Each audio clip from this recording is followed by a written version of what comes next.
안녕하십니까. 저희는 다주택자 양도소득세 중과 유예를 종료해야 한다에 찬성합니다. 주택은 머무를 주, 직택, 즉 사람이 들어가 살 수 있게 만든 건물입니다. 다시 말해 주택의 본질은 소유를 통한 이익이 아니라 거주에 있습니다. 저희 찬성 주장의 핵심도 바로 여기에 있습니다. 주택은 투자 상품이기 이전에 거주의 기반이며 2주택 이상 보유는 최소한의 거주 필요를 넘어 투자, 임대, 자산 운용의 성격이 강하게 결합될 수밖에 없습니다. 따라서 그 초과 보유와 시세 차익에 대해 세금을 부담하는 것은 당연한 조치입니다. 현행 상황을 보면 다주택자 양도소득세 중과 유예는 26년 5월 9일부로 종료가 되었습니다. 다만 5월 9일까지 매매 계약을 체결했거나 토지거래 허가를 신청한 경우 일정 요건을 충족하면 4개월에서 6개월 안에 양도를 마무리하는 조건으로 중과 적용 배제가 인정됩니다. 즉 현재 논점은 이미 종료된 유예를 다시 연장하거나 아니면 중과 적용 재개를 유지할 것인가입니다. 저희는 다시 연장하면 안 됨을 세 가지의 근거를 들어 주장하겠습니다. 첫째, 다주택자 양도세 중과 재개는 주택의 거주 기능을 회복하기 위한 조세 형평성 문제입니다. 주택 소유 통계에 따르면 일반 가구 약 2,229만 가구 중 무주택 가구는 961만 가구로 전체의 약 43.1%입니다. 반면 주택을 소유한 가구 중 2건 이상의 주택을 가진 가구는 330만 4천 가구로 26%에 달합니다. 누군가는 살 집이 없고 누군가는 여러 채의 주택을 자산으로 보유하는 상황에서 다주택자에게 계속 세제 유예를 제공하는 것은 공정하다고 보기 어렵습니다. 둘째, 주택이 누군가에게는 삶의 기반이지만 누군가에게는 자산 격차를 키우는 수단이 된 현실에서 다주택자의 양도 차익에 대한 세제 혜택은 더 이상 정당화될 수 없습니다. 가계금융복지조사에 따르면 가구 평균 자산 중 토지와 건물 등 실물 자산 비중은 75%에 달합니다. 또한 실물 자산 중 부동산 보유 가구의 비율은 약 66%로 나타났습니다. 이는 부동산이 단순 생활 공간을 넘어 생활 공간을 넘어 자산 축적의 핵심 수단으로 기능하고 있음을 보여줍니다. 계속 중과 적용 예외를 인정하게 된다면 주택을 거주가 아니라 자산 증식의 수단으로 보유하는 구조가 더욱더 강화되게 됩니다. 셋째, 이미 종료된 중과 유예를 다시 연장하지 않고 일관된 과세 원칙을 유지해야 합니다. 그래야만 시장에 명확한 신호를 주고 정책의 신뢰성을 확보할 수 있기 때문입니다. 그동안 중과 유예가 반복적으로 연장되면서 시장에는 기다리면 또 연장될 것이라는 기대가 형성되었습니다. 이런 기대야말로 다주택자의 버티기와 매물 잠김의 고착화가 될 수 있습니다. 반대측은 중과 적용 재개가 매물 잠김을 부른다고 주장할 수도 있습니다. 하지만 유예를 다시 연장하는 것은 다주택자에게 정책은 결국 또 물러선다는 신호를 주는 것이며 오히려 이미 종료된 유예를 유지하고 조정 대상 지역 내 다주택 보유의 초과 이익에 일관된 과세 원칙을 적용해야 시장의 예측 가능성이 높아집니다. 따라서 중과 재개 기조를 유지하는 것이 더 안정적이고 신뢰할 수 있는 정책의 방향임을 말하며 찬성 측 입론 마치도록 하겠습니다. 네, 이어서 반대 입론 시작했어요. 네, 오늘의 논제는 다주택자 양도소득세 중과 유예를 종료해야 한다입니다. 찬성 측은 이 유예를 당장 끝내고 최고 82.5%에 달하는 징벌적 중과세를 전면 부활시켜야 한다고 주장하고 있습니다. 하지만 이는 시장의 현실을 외면한 채 유예 종료냐 유지냐라는 이분법적인 프레임으로 가득 찬 가장 극단적인 조치입니다. 국민이 진정으로 원하는 것은 부동산 투기꾼을 벌주는 정치적 슬로건이 아니라 바로 주거의 안정과 안정적인 부동산 시장의 선순환입니다. 저희 반대측은 오늘 중과 유예 종료가 가져올 세 가지 치명적 현실적 불가능성을 짚어보고 시장을 살리는 합리적인 절충 대안을 제시하고자 합니다. 첫째, 중과 유예 종료는 매물을 감추고 거래를 멸종시켜 부동산 시장을 붕괴시킵니다. 양도세 중과가 재개되어 최고 세율이 82.5%에 달하고 장기 보유 특별 공제까지 배제되면 다주택자들은 집을 파는 대신 버티기나 자녀 증여를 선택합니다. 실제로 과거 정부 시절 중과세를 강행했을 때 서울 아파트 증여 신청 건수는 역대 최고치를 기록하였습니다. KDI 분석에 따르면 양도세율이 10%포인트 인상될 때마다 주택 공급량은 약 64% 급감하여 실제로 2026년 5월 유예 종료 이후 수도권 주요 지역 매물이 최대 20%가량 급감하는 매물 잠김이 통계로 증명되었습니다. 둘째, 매수자의 자금 조달이 막힌 상황에서 유예 종료는 시장 마비를 초래합니다. 정책이 효과를 내려면 다주택자의 매물을 실수요자가 받아줄 수 있어야 합니다. 하지만 현재 금융시장은 고금리 기조와 강력한 DSR 규제가 작동하고 있어 매수자들이 집을 살 돈이 없습니다. 그 결과 2026년 상반기 전국 주택 거래량은 예년 평균 대비 30% 이상 급감하여 역대 최저 수준의 거래 가뭄을 겪고 있습니다. 집값 안정이 아니라 시장 자체가 마비되고 있는 것입니다. 셋째, 투기 목적이 없는 수십만 명의 선량한 다주택자에게 징벌적 과세를 매기는 것은 극단적 폭거입니다.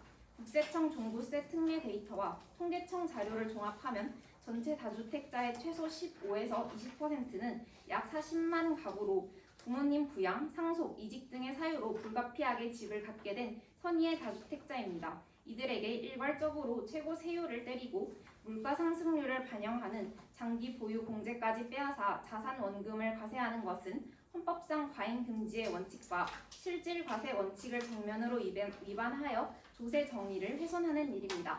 따라서 저희 반대 측은 중과세를 무조건 유예하자는 것이 아니라는 점 짚고 마치도록 하겠습니다. 네, 반대측 교초서 시작했어요. 네, 교차조사 시작하겠습니다. 되도록이면 모든 질문에 예 또는 아니오로 대답해 주시면 감사하겠습니다. 첫 번째 질문 드리겠습니다. 부동산 정책의 궁극적 목적은 규제 그 자체가 아니라 시장 거래가 왜곡 없이 효율적으로 이루어지도록 돕는 것이라는 것에 동의하십니까? 동의합니다. 네. 그렇다면 어떤 정책으로 인해서 공급과 소유가 얼어붙어 거래량 자체가 급감한다면 그것은 시장 안정화가 아니라 정책 실패라는 점에도 동의하십니까? 동의하지 않습니다. 동의하지 않는 이유 말씀해 주시겠습니까? 그거는 정책의 실패라고 단정 짓기에는 너무 이르다고 생각하기 때문입니다.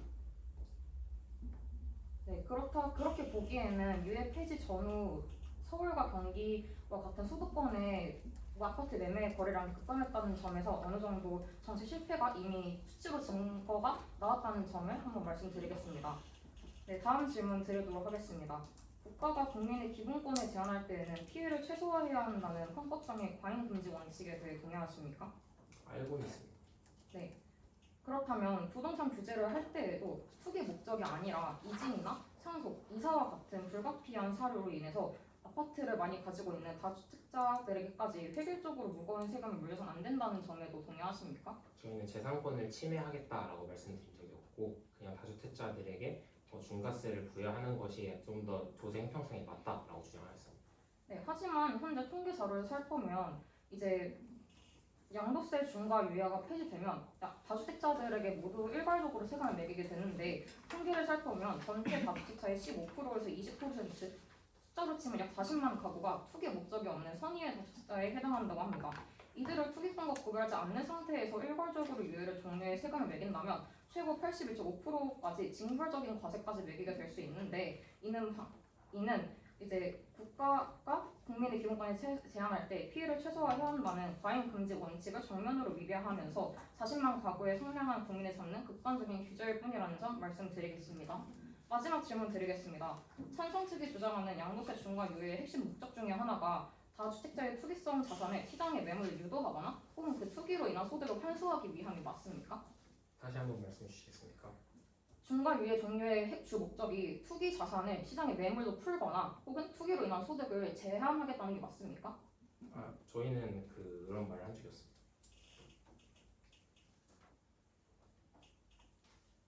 현재 중과세를 부활시키자는 이유가 부동산 투기가 시장 내에서 많이 이루어지고 있기 때문에 그에 대한 부당한 시세 차익에 대해서 세금을 매기겠다고 부활하고 있는 건데 실제로는 다주택자들이 매도 대신에 자녀에게 증여를 하거나 법인으로 전환하는 것처럼 합법적인 우회로를 택해 세금을 회피할 수 있다는 점을 현재 정책은 이제 보완하지 못하고 있다는 점 말씀드리면서 교차조사 마무리하도록 하겠습니다.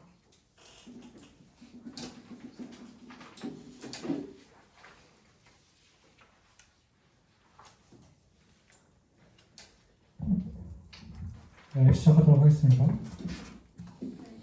주택은 기본적으로 사람이 거주하기 위한 공간이라는 점에 동의하십니까? 네. 주택 정책에서 무주택자와 실소유자의 주거 안정이 중요한 목표임을 인정하십니까? 네. 서울에서 39세 이하 무주택 가구가 99만에 달한다는 사실을 알고 있습니까? 네. 그렇다면 무주택자가 상당수 존재하는 상황에서 다주택자의 양도 차익에 대한 세제 혜택을 계속 유지하는 것이 형평성에 맞다고 보십니까? 형평성에 맞진 않지만 선량한 다주택자에게 형평성이 돌아가도록 하는 적절한 방안이 양도세 중과 유예 폐지가 아니라는 점을 주장합니다. 아까 선량한 다주택자 얘기로 부모님 부양 등을 말씀하셨는데 그러한 명목상 이유는 구별할 수 없음을 알고 계십니까? 네. 그리고 다주택자 양도소득세 중과 유예의 목적 중 하나가 다주택자의 매물 추세를 유도하는 점이었다는 점을 동의하십니까? 동의합니다. 근데 만약에 유예가 효과적이었다면 다주택자 비중이 줄어드는 결과가 나타났어야 함에 동의하십니까?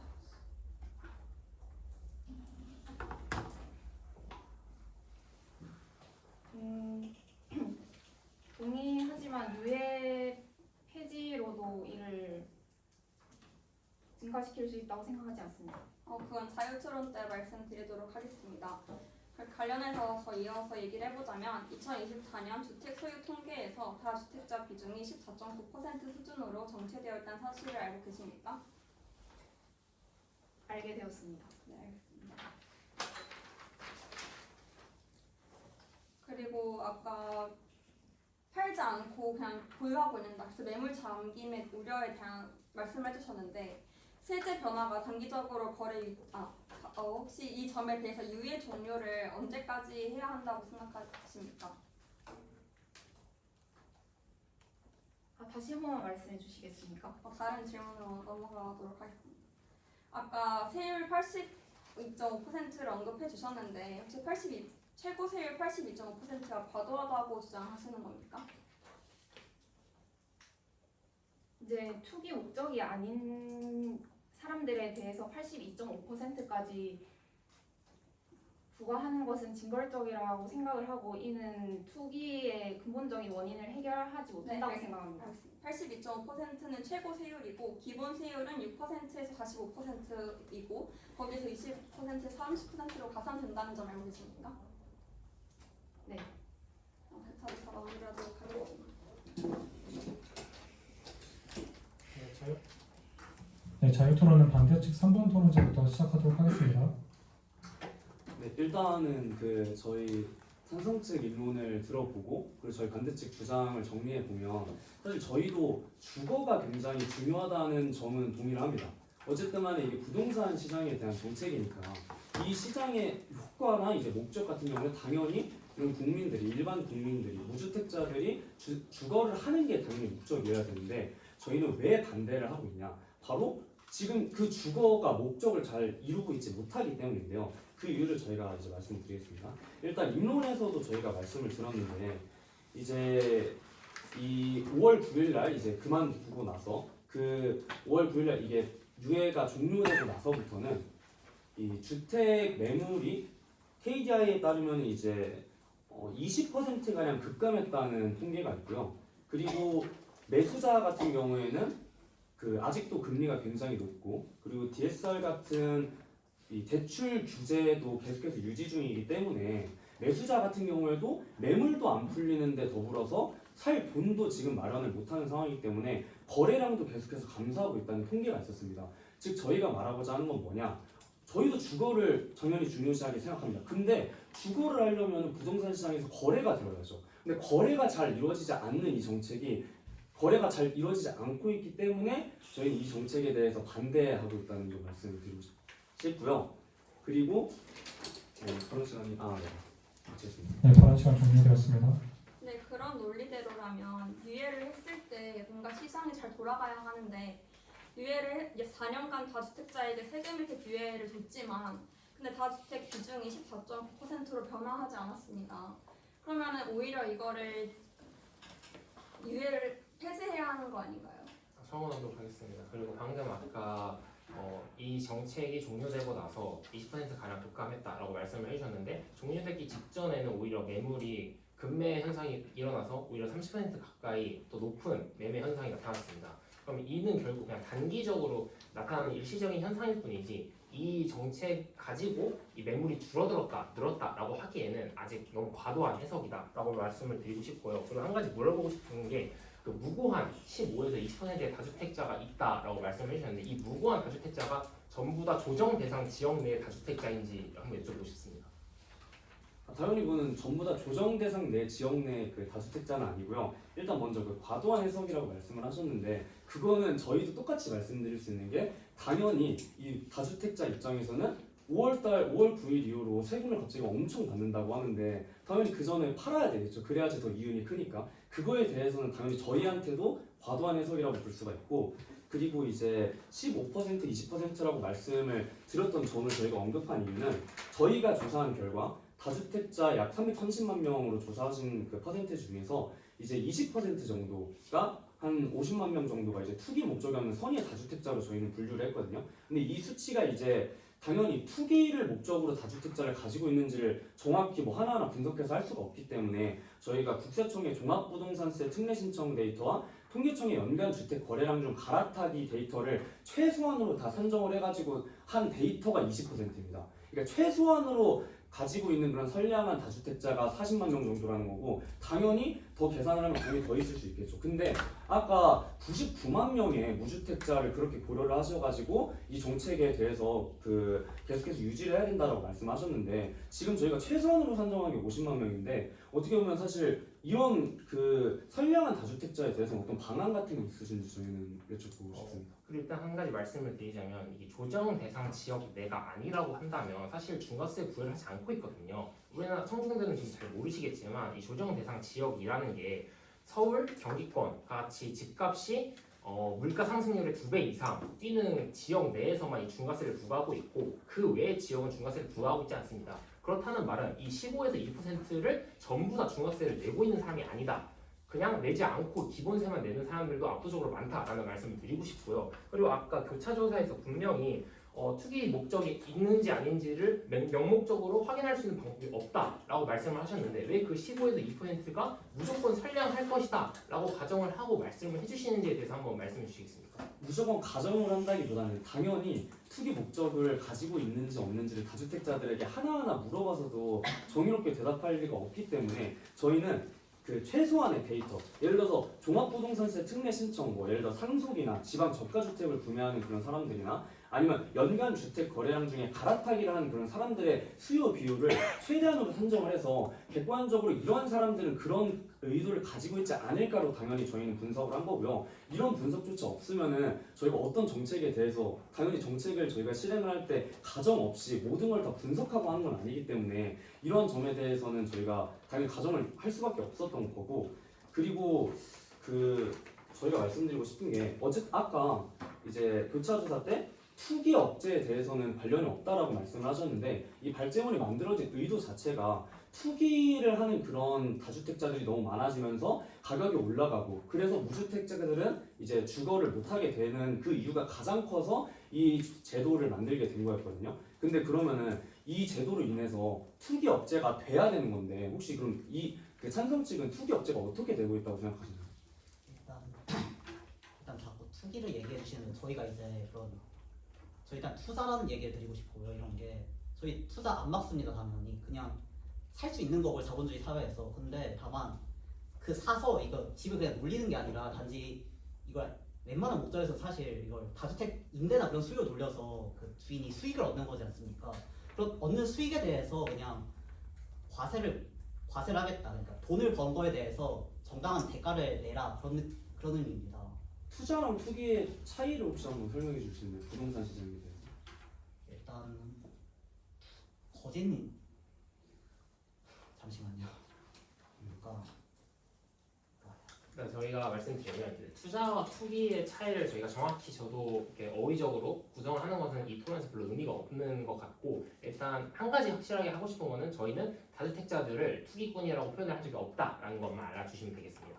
저희가 이거를 말한 이유는 이 주택 이상의 보유자들은 최소의 거주 필요를 넘어섰다. 최소의 거주 필요를 넘어선 그들이 그걸 이제 임대 그리고 자산 운용의 수단으로 활용하고 있기 때문에 거기에 대해서 세금을 부과하는 것은 조세 형평성에 부합하다라는 걸 주장하고 싶었던 거고 그리고 아까 전에도 계속 쭉 말씀을 하시는데 아까 전에 교차 조사 때도 그 아까 최소한의 데이터 수치를 위해서 말을 하셨다라고 하지만 아까부터 계속 선량하다라는 프레임을 되게 씌우시고 계시는데 그 15%, 20%, 15에서 20%의 다주택자 중에 조정 대상 지역 내의 다주택자들은 몇 %인가요? 일단 먼저 말씀하신 거에 대해서 대답하고 하겠습니다. 일단 계속해서 지금 투기와는 전혀 관련이 없다. 그거는 이제 관련이 없다라고 말씀을 하고 계시는데 먼저 투기와 투자에 대한 차이도 제대로 설명을 못 하셨고 그리고 자산 운용에 사용한다라고 말씀을 하시면서 간접적으로 돌려 계시는데 애초에 저희는 자산 운용에 계속해서 사용하면서 자기의 자산을 그런 시세 차익으로 늘리는 그런 사람들에 대해서 저희는 투기를 한다라고 이미 표기를 하고 있고요. 그렇기 때문에 투기와 계속해서 관련 없다고 말씀하시는 거는 애초에 본질이 좀 어긋난 것 같고 이 15에서 20% 중에 그 조정 대상 지역에 해당하는 퍼센트가 몇 %인지를 여쭤보셨는데 저희가 그거에 대해서는 당연히 그 애초에 이 퍼센트지를 추산한 그런 과정에서 조정 대상 지역을 하나하나 분석해서 낸 게 아니기 때문에 그 점에 대해서는 저희가 답변을 드리기 어려울 것 같고요. 저희가 다른 그런 문제에 대해서 질문을 드리겠습니다. 약간 그 첨언을 하고 싶은 게 조정 대상 지역을 자꾸 이제 언급을 해주시는데 KBI 연구에 따르면 이제 풍선 효과라는 것이 있는데 이제 이 중과세 유예를 폐지하게 될 경우에 이제 조정 대상 지역이 아닌 이제 지방에 소유하고 있는 다주택을 팔게 되고 이로 인해서 가격이 올라가고 중과세를 적용하지 않는 지역에 대해서 또 수요가 올라가면서 이제 조정 대상 지역을 확대하게 된다는 그런 풍선 효과에 대한 연구가 있습니다. 그래서 조정 대상 지역이냐 아니냐를 따지는 것보다 이 조정 대상 발언 시간 지역이 종료되었습니다.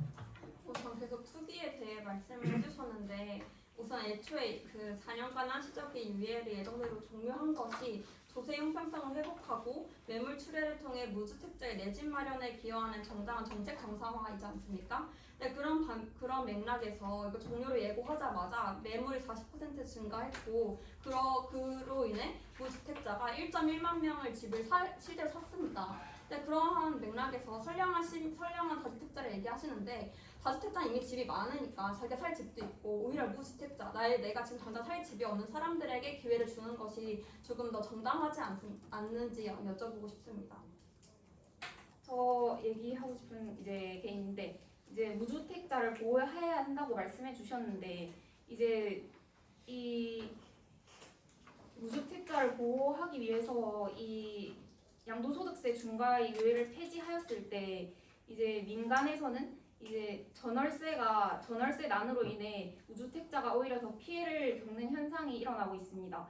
이제 서울 지역에서 전세 매물이 크게 줄어들었는데 이제 송파구의 경우에는 지난 2월에는 3,500여 건이었지만 올해 이번 22일 기준으로 1,600여 건으로 절반 넘게 줄어들었고 전세값도 이제 점점 상승폭을 띠고 있어서 오히려 무주택자의 임대인들이 더 피해를 보고 있다는 이런 결과가 있습니다. 이에 대해서는 어떻게 생각하십니까?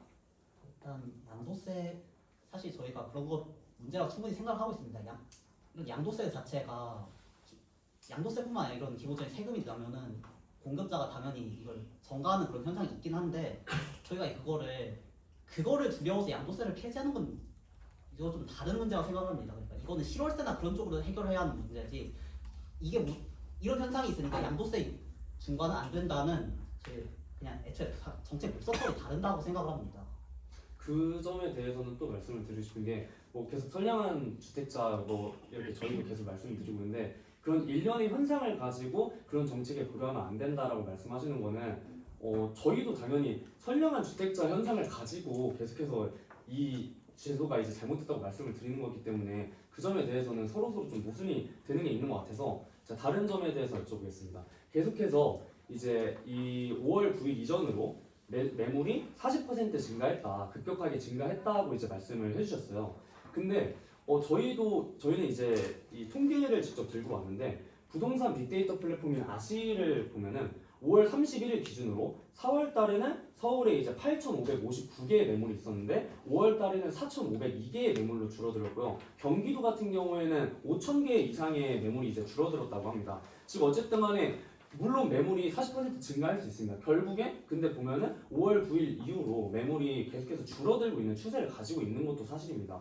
그러면은 뭐 저희가 뭐 이거는 찬성 측 입장에서는 아니다 그거는 뭐 단기적인 현상일 수 있다라고 말할 수 있고 저희도 당연히 아니다 그 증가한 것도 단기적인 현상이다라고 말할 수가 있으니까 혹시 그러면은 지금 어쨌든 간에 계속해서 거래량이 줄어들고 있는 추세인데 이거에 대해서 해결할 방안이 혹시 있으신지에 대해서 듣고 싶습니다. 제가 먼저 말씀드렸습니다. 일단 그 거래량이 줄어들고 있는 것은 뭐 사실입니다. 거래량이 줄어드는 건 사실인데 그 거래량이 줄어드는 것 외에는 줄어드는 이유에는 이 종료 이 정책의 유예 종료만이 아니라 7월에 정부에서 그 세제 개편안을 발표한다고 예정을 했습니다. 그 발표를 하기까지의 기간 동안 사람들이 당연히 이 매물을 올리는 데 있어서 본인들의 세금이 관련돼 있기 때문에 당연히 상황을 보는 추세이기 때문에 거래량이 줄어든 거고요. 한 가지 좀 추가로 여쭤보고 싶은 게 있는데 그렇다면은 이 유예를 했던 기간 동안 원하는 효과를 이뤄냈는지 한번 여쭤보고 싶습니다. 충분한 원하는 효과를 이뤄내서 집값 안정을 이루어내셨는지 한번 물어보고 싶습니다. 집값은 꾸준히 올랐다고 제가 알고 있거든요. 저희가 그래가지고 이제 생각을 한 게 저희도 당연히 주거에 대해서 물론 이 모든 이런 부동산 시장의 정책의 효과는 주거를 이뤄내야 된다는 거에 동의합니다. 그래서 저희는 이 유예가 저희는 이제 정확하게 말씀을 드리면 다주택자 양도소득세 중과 유예를 종료해야 한다의 반대 입장이기 때문에 저희는 종료까지는 아니다라고 말씀을 드리고 싶은 겁니다. 그러니까 종료를 안 하고 절충 방안을 저희는 생각해 온 겁니다. 제가 절충 방안을 뭘 생각을 했냐? 당연히 지금까지는 완벽하게 주거 안정을 이뤄냈다고 할 수가 없기 때문에 저희가 절충 제안을 뭘 생각해 왔냐면 이제 이 지금 유예를 종료를 한다면 장기 보유 특별 공제가 아예 사라지는 건데 장기 보유 특별 공제를 이제 잠시만요.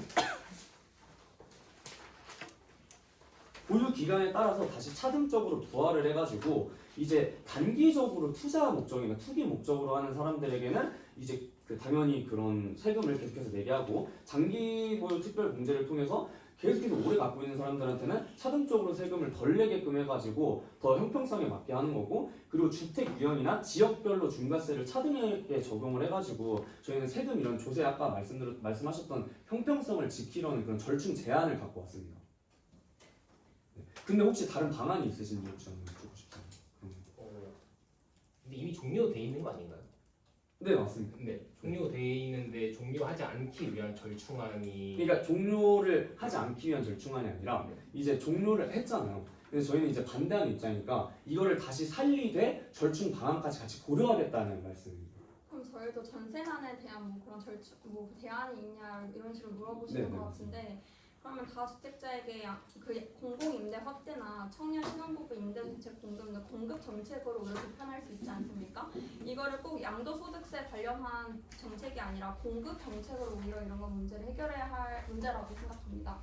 저도 공급량을 늘려야 한다는 말씀에는 동의를 하는데 그러면 그 공급량을 마련할 때까지의 시장 내에서의 물량은 어떻게 확보할지에 대해서 질문을 드리고 싶은 게 이게 중장기적으로 봤을 때는 뭐 재건축 재개발을 하거나 말씀하신 것처럼 임대주택을 공급하거나 그렇게 물량을 확보할 수 있지만 단기 그러니까 말씀하신 그런 물량이 확보되기 전까지는 어쨌거나 시장 내에 있는 기존의 물량을 풀어야 거래가 이루어질 텐데 애초에 그런 물량 자체가 잠기고 있는 상황이 수치로 드러났는데 그럼 말씀하신 그런 물량이 준비되기까지 공급량 문제는 어떻게 해결할 건지 말씀해 주시겠습니까?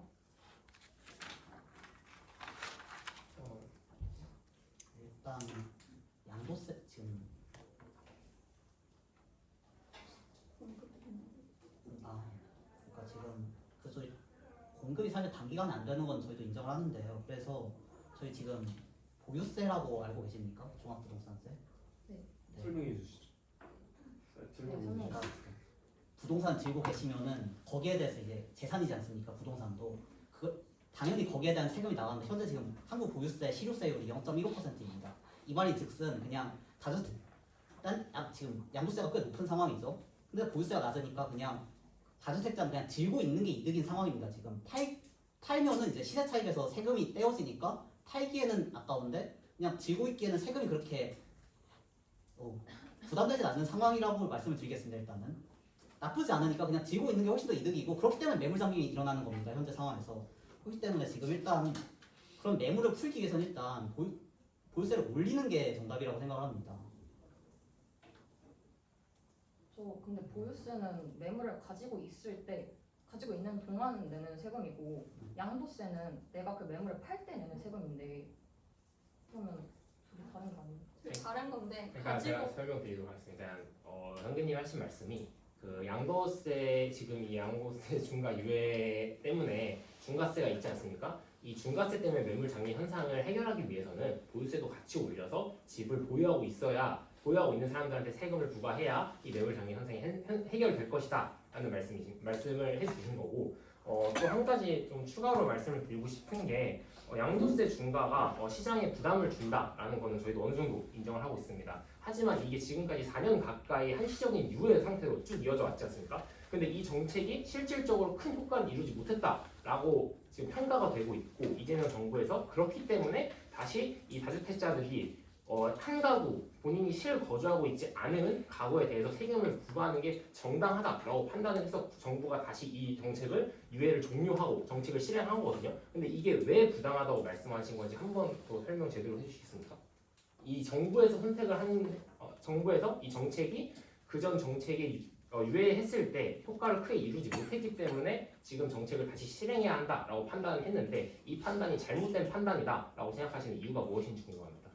잘못된 판단이라고 했다기보다는 저희는 절충 방안을 갖고 같이 유동적으로 하면은 더 나은 그런 효과를 나타낼 수 있다라고 계속해서 말씀을 드렸던 건데 근데 지금 이제 효과가 이재명 정부가 안 좋게 판단을 했다라고 말씀을 하셨잖아요. 그래가지고 이제 이 효과가 안 좋기 때문에 폐지를 해야 된다, 종료를 해야 된다라고 말씀을 하셨는데 그러면은 어떤 효과가 안 좋다고 판단을 하시는 건가요? 그리고 저희는 아까부터 계속 이 정책이 뭐 잘못됐다, 그러니까 잘못된 건 아니라 종료해야 된다, 폐지해야 된다라고 말하는 이유가 좀 궁금합니다. 애초에 이 정책은 양도세, 중과세가 꾸준히 이어지고 있었는데 윤석열 정부 때 지금 너무 이거 집값이 너무 지금 포퓰리즘 형식이 심하고 사람들이 매물을 너무 안 내놓는다라고 생각을 해서 잠깐 한시적으로 유예를 했습니다. 근데 오히려 이 유예 때문에 사람들이 그럼 나는 집값이 오를 때까지 어차피 유예해줄 거야. 정부에서는 내가 지금 집을 안 팔더라도 중과세 안 해주고 유예를 해줄 거야 라는 생각으로 어차피 가지고만 있어도 집값이 오르고 시세 차익이 남으니까 정부는 이렇게 해줄 거야 라는 그 기대감에 계속 안 팔고 있다가 지금 이걸 종료한다고 하니까 급급하게 팔면서 오히려 이런 문제가 발생하는 거거든요.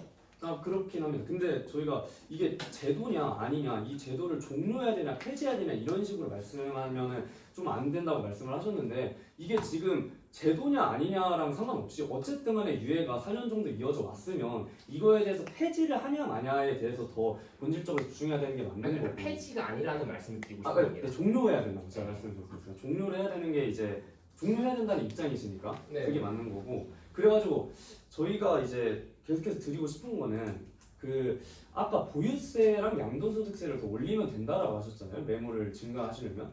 근데 혹시 그 방안이 어떤 방식으로 되는 겁니까?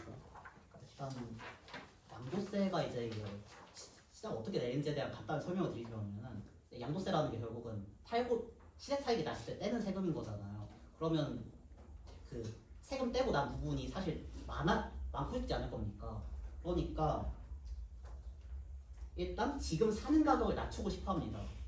왜냐면은 지금 낮아야 나중에 팔 때 그나마 좀 이게 파이가 있을 거 아닙니까? 그렇기 때문에 이런 수요 곡선에 낮춰서 이걸 가격을 다운시키는 그런 메커니즘인데 보유세는 이제 지고 있을 때 그냥 지속적으로 나가는 돈이니까 이건 같은 의미로 이제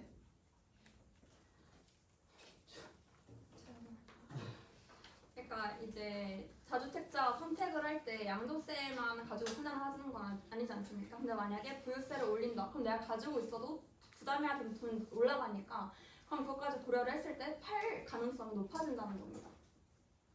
혹시 설명이 되시나요?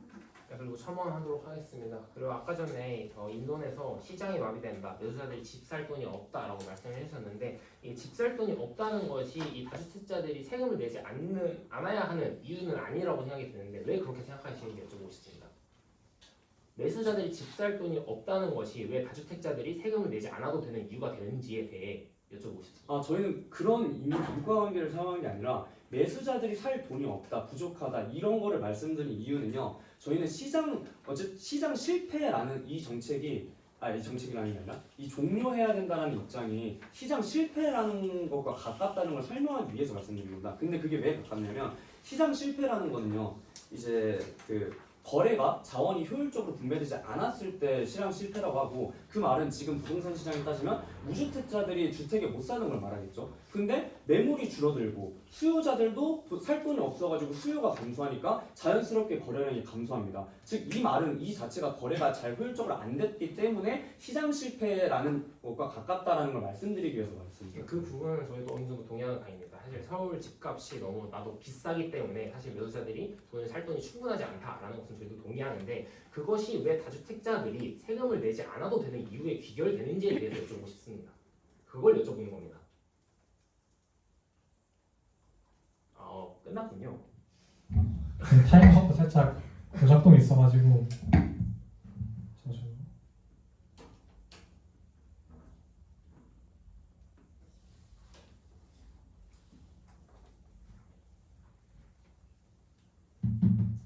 네, 마지막 발언 하실 1분 30초 남았는데 혹시 하실 거 있나요?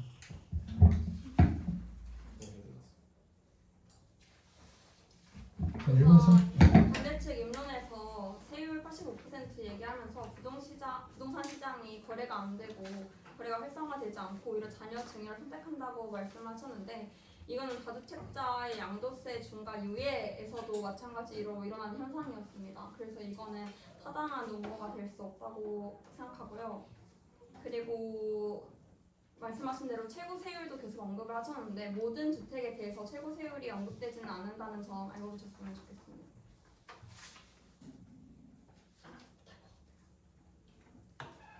네, 종료하겠습니다. 네, 알겠습니다. 소위 시간 사용하시겠습니까? 저요. 아니요, 두 분께 양측에게 질문드리는 겁니다. 상관없어요? 아니, 본인들끼리 얘기를 하시는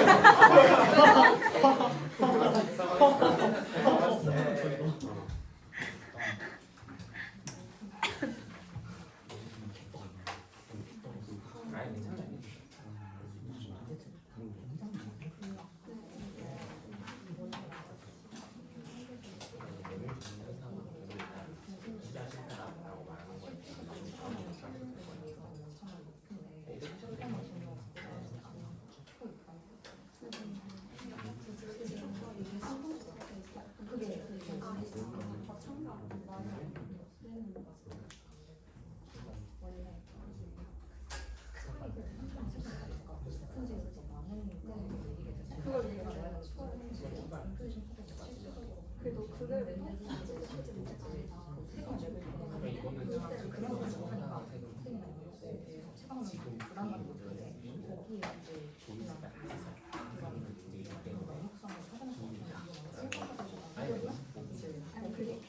네, 수기 시간 종료되었습니다.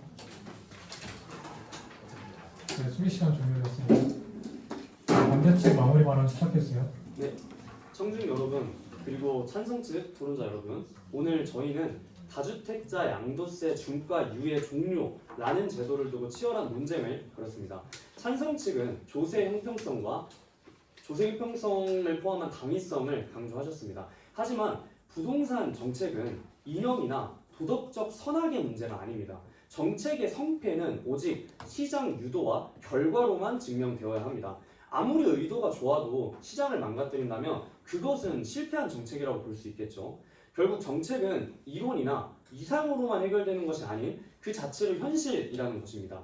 오늘 토론 과정에서 찬성 측은 저희 반대 측이 제기한 치명적인 부작용과 방안에 대해서 끝내 명확한 답을 주지 못하셨는데요. 첫 번째로 아까부터 계속 말씀드렸던 이 투기와 투자와 관련된 문제인데요. 저희는 어쨌든 간에 이 발제문이 들어오고 나서 이제 토론을 벌인 순간 투기라는 문제를 이제 막는 것도 이제 목적에 포함되어 있었습니다. 하지만 이제 찬성 측 3번 토론자님께 여쭤봤을 때 투기와 투자에 대해서 구별을 하셔서 설명하셨지만 저희가 다시 한번 그 차이를 물어봤을 때 제대로 설명하시지 못하셨기 때문에 투기와 투자에 대해서 간접적으로 계속해서 회피하셨다라고밖에 볼 수 없을 것 같고요. 두 번째는 저희가 이제 찬성 측은 40% 급감 매물이 증가했다라고 말씀을 하셨고 저희는 20-30% 매물이 5월 이후에 감소했다라고 말을 하면서 둘 다 상반된 의견이 있어서 저희는 분명히 말씀을 드렸습니다. 계속해서 감소하는 추세니까 이거를 해결할 수 있는 방안이 무엇이 있느냐.